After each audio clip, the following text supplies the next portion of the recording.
Ahmedabad municipal corporation દ્વારા સરકારી અને કોર્પોરેશનની માલિકીના તળાવોને દબાણમુક્ત કરવાનું મોટું અભિયાન શરૂ કરાયું છે, જેના ભાગરૂપે આજે શહેરના પૂર્વ વિસ્તારમાં આવેલા ઈસનપુરના આંબા તળાવમાં ભારે પોલીસ બંદોબસ્ત વચ્ચે મેગા ડિમોલિશન હાથ ધરવામાં આવ્યું.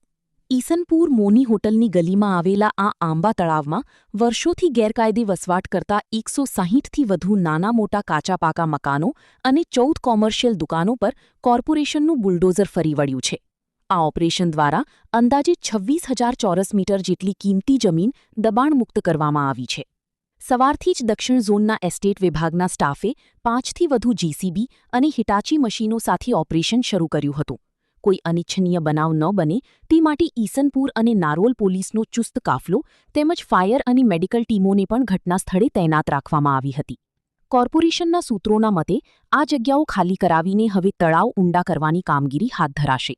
હિતેશ બારોટ મેયર તું કહી રહ્યા છે, આવો સાંભળીએ. આ લાભા વિસ્તારનું તળાવ છે, આંબા તળાવ. આંબા તળાવની અંદર નોટિસો પણ પહેલાં આપેલી હતી અને જે રીતે સરકારી તળાવનું જે વોટર બોડી છે, વોટર બોડીની અંદર આવતા મકાનો દૂર કરવામાં આવ્યા છે અને આજે જે વોટર બોડી ખાલી કરાવી છે એની અંદર જે લોકો પાસે પોતાના મકાનના પુરાવા હશે અને માનવતાની દ્રષ્ટિએ વ્યક્તિ જે પુરાવા લઈને રજૂ કરશે તો એએમસીનો હાઉસિંગ વિભાગ એ બાબતે મદદ કરશે.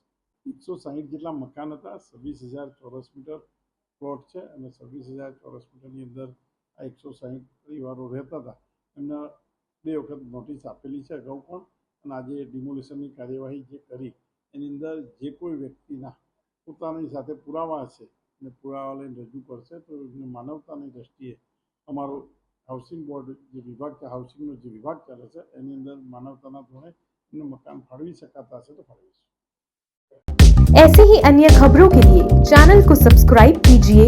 खबरों का नोटिफिकेशन पाने के लिए बेल आइकॉन को जरूर दबाएं.